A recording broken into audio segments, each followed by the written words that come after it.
मुंबईच्या गर्दीत माणसं रोज धावत असतात. कोणी कुणासाठी थांबत नाही, कोणी कुणाकडे पाहत नाही. पण त्या सकाळी अनिकेत पहिल्यांदाच थांबला होता. नेहमीप्रमाणे लोकल पकडायला धावत असताना प्लॅटफॉर्मच्या टोकाशी उभी असलेली ती मुलगी त्याच्या नजरेत भरली.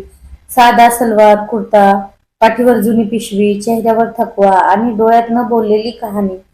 तो थांबला याचं कारण तिचं सौंदर्य नव्हतं, तर तिच्या नजरेतील शांत वेदना होती. त्या क्षणी लोकल सुटली.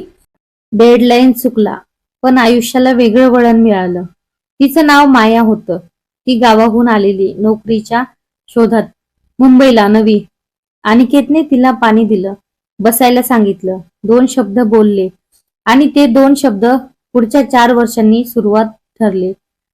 दोघांची ओळख हळूहळू वाढली. रोज सकाळी तोच प्लॅटफॉर्म, तीच वेळ, तेच 2 चेहरे.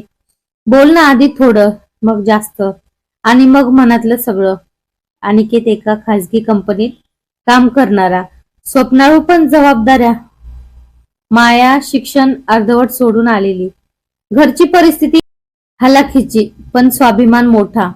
तिला मदत नको होती, फक्त संधी हवी होती. अनिकेतने तिला कधी उपकाराची जाणीव दिली नाही आणि मायाने कधी कमकुवतपणा दाखवला नाही. दोघांचं नातं नाव न दिलेलं होतं, पण अर्थाने खूप खोल. संध्याकाळी मरीन ड्राईव्हवर चालत चालत गप्पा, कधी पावसात भिजलेली शांतता, कधी चहाच्या टपरीवरचे हसरे क्षण. प्रेम कधी झालं हे दोघांनाही कळलंच नाही. ते आपोआप रुजलं. एक दिवस माया अचानक दिसणं बंद झाली. फोन बंद, प्लॅटफॉर्म रिकामा.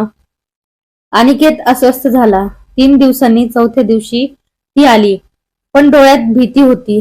गावातून लग्नाचा तगादा, वडिलांची आजारपणाची बातमी आणि स्वतःच्या स्वप्नांची घालमेल.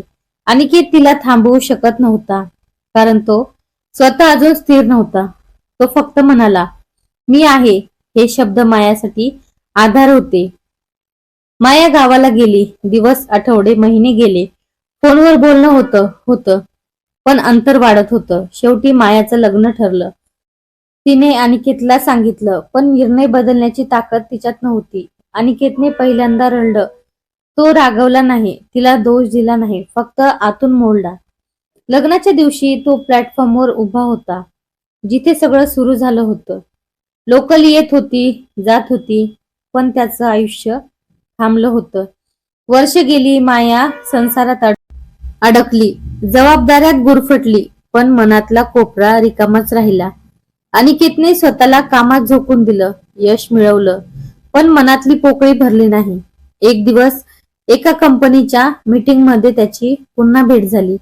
दोघेही थांबले, एकमेकांकडे पाहिलं आणि हसले. ते हसू जुन्या जखमांवरती मलम होती. दोघं बोलले, पण भूतकाळ उकरला नाही. आयुष्याने त्यांना वेगळ्या वाटा दिल्या होत्या, पण त्या वाटावर चालताना एकमेकांची आठवण साथ देत होती. शेवटी अनिकेतने सांगितलं, "आपण एकमेकांचे झालो नाही, पण आपण एकमेकांमुळेच आहोत." माया शांतपणे मान डोलावली. ते वेगळे झाले, पण मनात कटुता नव्हती. प्रेम कधी मिळण्यात नसतं, कधी सोडण्यात असतं, हे दोघांनी अनुभवलं. मुंबईची गर्दी तशीच होती.